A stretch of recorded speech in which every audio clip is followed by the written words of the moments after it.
1 Kings chapter 20, I'll begin with verse 35. Now a certain man of the sons of the prophets said to his neighbor, by the word of the Lord, in other words, God told him, say, strike me, please. And the man refused to strike him. And he said to him, because you have not obeyed the voice of the Lord, surely as soon as you depart from me, a lion shall kill you.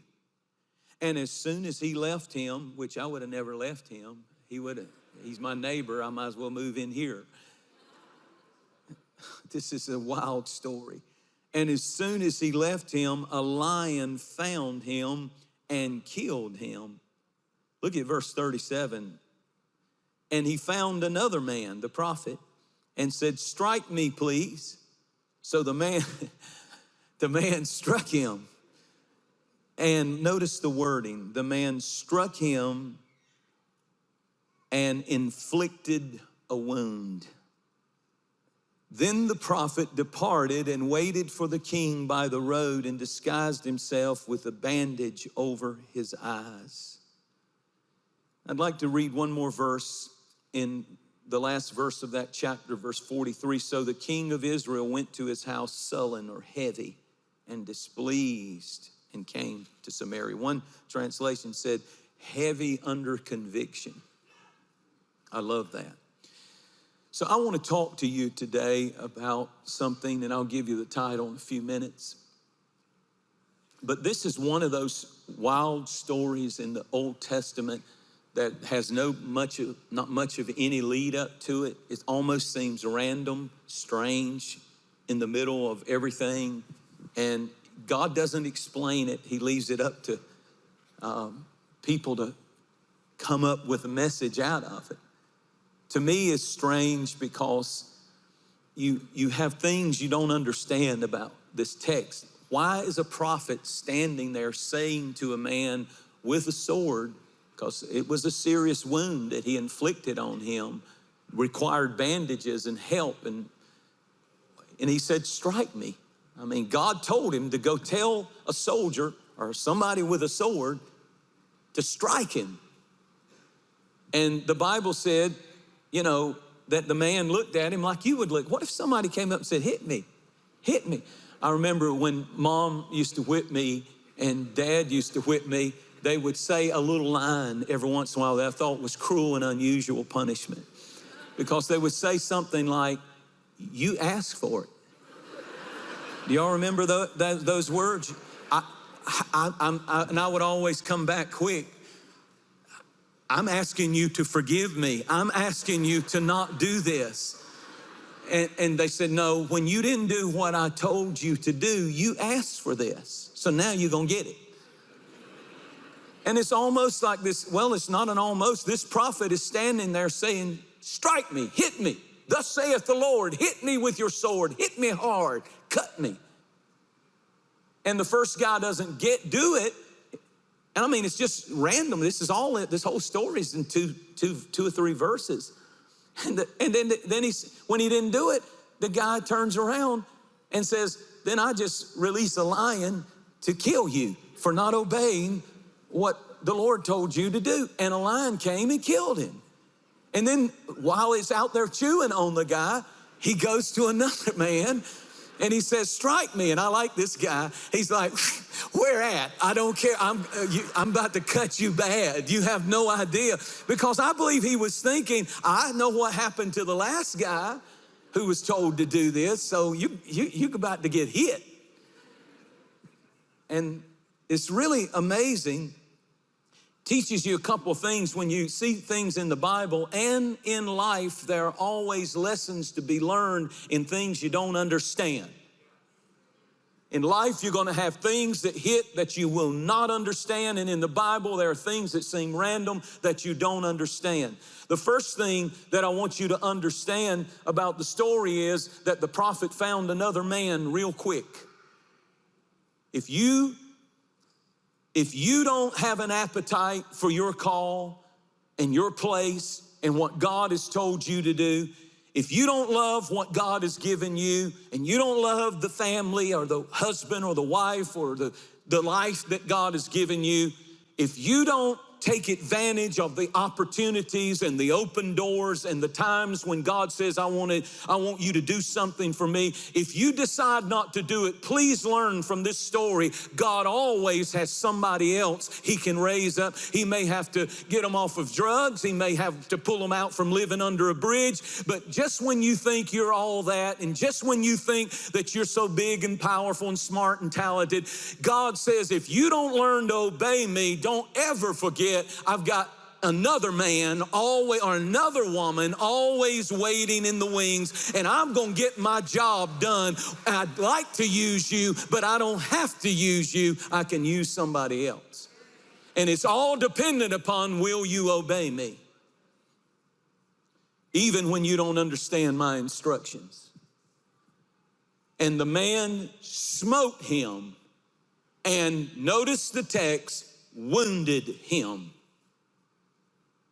He was visibly wounded. The prophet was bleeding, had to have bandages put on his body.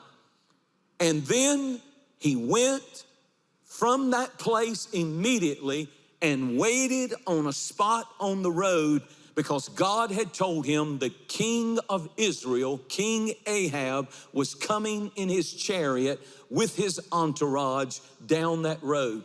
And now that he had been wounded, now that he had been hurt, now that he had been attacked, now that he had bled, he has something about him that immediately felt, now I'm ready to go give the message to the most powerful man in the nation, because I am qualified. The thing, he asked for it, and then he knew he had a message from God, but he wasn't qualified to give it until he had been wounded, until he had been hurt, until he had gone through some suffering and some pain and some tears and some bleeding and some hurting. He had the word, but he said, I'm not qualified, I'm not prepared, and I'm not positioned to give the king, because the king would have kept on riding if he hadn't had seen the prophet, and the one that had bandages all over him, bleeding. It caught his attention. He said, I'll listen to that man.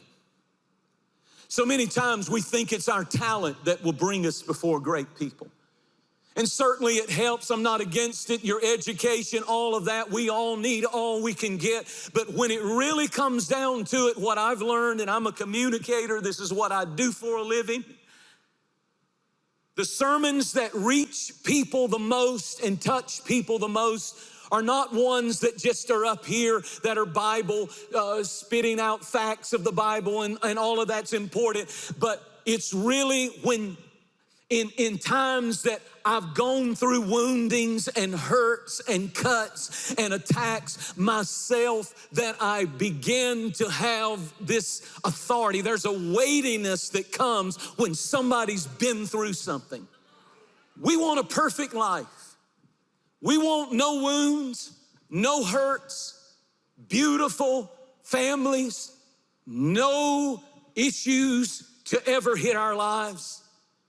And when it does come, we soak, we sour, we fail to understand that this prophet said, God, if that's what it takes, the wounds and the hurts for me to help somebody else and them listen to me because of what I've been through. God uses, here's my title, God uses life's bruises. God uses life's wounds. Your wounds carry a message in them that men and women in a hurting world who are hurting, I don't care how hard they are, I don't care how wicked they are, I don't care how drunk they are, I don't care how high they are, I don't care how many lovers they have, when they encounter someone who's speaking a word from the Lord, and that someone has been qualified by their own wounds and their own failures and their own heart broken and their own bleeding in some area of their life. There's something about that, the foolishness of preaching. And he needs wounded, hurt, bruised people to bring that message. You say, well, I have a valid excuse to not be a good dad because I never had one. Well, you can look at it like that, or you can say, I've been wounded, and God can take my bruises and my wound and my cut because I didn't have a mother. Doesn't mean I'm going to pass generational curses to my children to be the same way and to abandon their family. But God can actually use what they meant for my evil, Joseph said concerning his own family. What they meant for my evil, God can use it for the good, and I can transfer blessing, and I can be an even more attentive mother or father because of what I've been through. The wounds can be used to heal and not destroy. Well, Pastor, you just don't understand how bad I've been hurt. No, you don't understand now that you have been hurt, now that you have been attacked, now that you have been wounded, you can be highly effective in leadership. The very thing we think disqualifies us from leadership. See, we think leaders have to be perfect. Their lives have to be perfect. Somebody that I listen to needs to have it all together. When in reality, sometimes you need to get around some people who have been wounded and hurt and made it through. Some things you go through, and it'll never be the same again. There's nothing you can do that can change it, and it's hard, but God says, I can use that wound, I can use that bruise, I can use that attack, I can use that divorce, I can use that if that disease had not come, and don't get me wrong, God doesn't send it. Read the story of Job. It's Satan that sends it. It's sin that sends it. It's the enemy that sends it. It's disobedience that sends it. But God, if he allows the wound, the hurt, the attack, the bloodshed to come to your life, to your family, the sword to hit you, it's only so he can give you more ability to communicate to somebody else that I went through it and I made it. The tragedy, the loss of a loved one, the early death of some relative. God says, I can use that wound to get my message across to powerful, hardened people who nobody else can reach but the wounded. Sometimes we think if we've been wounded, we can't lead. We think, sometimes we look at God's command and say, I really can't worship today with joy because I've had such a hellish week. I really can't lead. I really can't help others because I've been wounded and I've been hurt. I can't even lead myself. I'm so messed up, I can't even get myself out of this depression. How in the world can God use me? Because that's how he does. We've all been shot. Throw away your excuses. You say, I'm the only one that's shot. No, you're not. You're not the only one hurt. You're not the only one wounded. You know, children can wound you, and marriage can wound you, and family can wound you, and job situations can wound you, and business deals that go bad and devastate you can wound you, and addictions can wound you. Here's a big one. And friendly fire can wound you. People that you were so close and so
so tight with, and something happened, and now there is this terrible wound that doesn't ever seem to heal. But what I'm saying to you is you may never get over it, but you will get through it if you will do what God tells you to do. And some of you say, well, I want him to take it away. Some scars will never go away. Some wounds will never go away. And it may never go away, but you will get through it and you will stand victorious, and you have a choice to make. You don't choose what sword comes at you. You don't choose what wound comes into your life. Some things just hit and you don't understand and never will, but you do choose your response. In 1 Chronicles chapter 2 and verse 16, there is a woman mentioned by the name of Zerah. And the reason she is mentioned is because she is David's daughter, David's sister. She is David's sister. And her name is Zerah. And the sons of Zerah were Abishai, Joab, and Asahel. Now keep that up there just a moment, because it's so important for you to understand. Because the scripture clearly tells us who this woman was. Her name was Zerah, which means in Hebrew, my wounds. My wounds. Now look at me, everybody. My wounds. And the reason that it's important is something happened according to they name people after events sometimes that happened in their life. For example, there's the story of Benoni, who was Rachel's son, and she was dying, giving birth, and she said, Benoni means child of my sorrow. And so she was dying, and as she was dying, she said, his name shall be called Benoni, which means sorrow. And the dad came over and said, no. As she was dying, he said, his name will not be called sorrow. His name will be called Benjamin, which means son of my right hand, from which is the lineage of the kings of Israel. Wow. In that moment, that dad could have named that child after the sorrow and the wounds of the mother, but he didn't do that. You remember when they lost the Ark of the Covenant, 2 Samuel chapter 6, and the Bible said the Philistines stole it, and then the father-in-law, Eli, the high priest, fell backwards when he heard the news and broke his neck, and that family went into crisis. And the Bible said there was a woman giving birth, and she named the child Ichabod because of the pain that they were experiencing in their generation. They decided to pass it in the name on to the next generation, and the name Ichabod means the glory has gone, the glory has departed, the glory has been taken out of this family. Well, here's the miracle of 1 Chronicles 2 and verse 16. Zerah's name means my wounds. They were visible wounds. Something had happened in her childhood. I don't know if she was burned. I don't know if she was injured. Something had happened that caused her to have horrible wounds. But something amazing happened through this woman, because her offspring did not receive a transfer of her issues into their life. I can prove this because when you look at who her 3 children were, it's amazing. And it tells you there is Joab. Joab became the 4-star commander general of the army of Israel under King David. The son of my wound became a 4-star general and led in battle every war that they fought under the greatest time that Israel ever had in the expansion of Israel. The second son was called Abishai. What did he do? Read in 2 Samuel 23. You don't have to go there, just read. 2 Samuel 23. The Bible said David was an old man. He was the only giant killer ever recorded to kill a giant in all the Bible. But one day when he got out on the battlefield as an old man, a giant that had 6 toes and 6 fingers, that's what your Bible said, hit him. He was the brother of Goliath, hit him, and he was coming after him because he had killed his brother, and had him down and was about to slay the psalmist of Israel, the king of Israel, David. And across the field comes the son of a wound.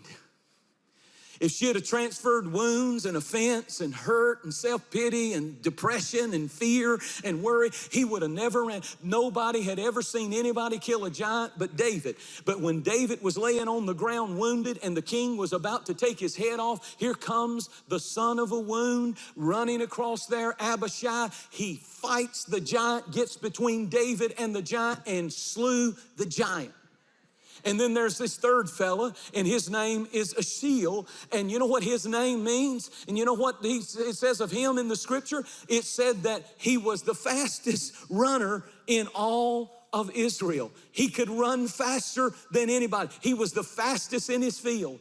So here's a woman that has wounds. Her name means my wounds. She's carried them all her life, but instead of letting her wound produce bitterness and pain and depression and addiction and curses and bondage and low self-esteem and no belief in themselves or confidence in themselves, she raised 3 champions in one household with her wounds. One became a 4-star general, one became a giant slayer, and another one became the fastest in his field.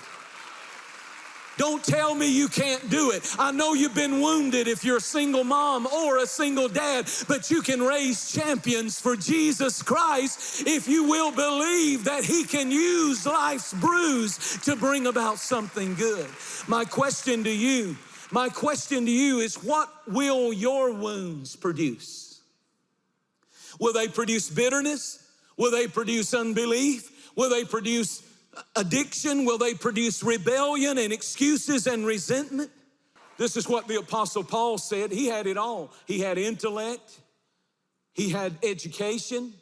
He was gifted. He was an intellectual. And he said, yet I don't glory in any of that. But he said, I glory in my infirmities, my wounds. He was beaten with rods. He was stoned. He was beaten with a cat of 9 tails. He was tied up. He was tortured. He was snake bitten. He was shipwrecked. He was stoned and left for dead. He was scarred up. He was wounded. And yet, when he said, God, I wish you would take all this pain away, God said, I'm not ever going to take it away. You'll never get over it, but you will get through it. As a matter of fact, my grace is sufficient for you, and my strength will be made perfect through your wounds. I'll give you grace, even though you're going to take hit after hit. I really want God to use me. And I'm not going to be like that prophet in the Bible. I sure ain't gonna go up and ask for it. Strike me, God, come on. I'm not gonna get out in the next lightning storm and say, strike me and make me walk funny so I can preach good. That's not what I'm saying. I'm not volunteering for none of that. But since we're all in it, excuse me. Look over at somebody acting real sanctified right now and say, you got wounds. You just got your bandages on, but you got your wounds. Would you just raise your hand and say, God, here's my wounds, here's my hurts, here's my blood, here's my sweat, here's my tears, here's my turning and tossing, here's my worry, here's my fear, here's my depression, here's my wounds, here's my hurt, here's my bruise. Would you use it?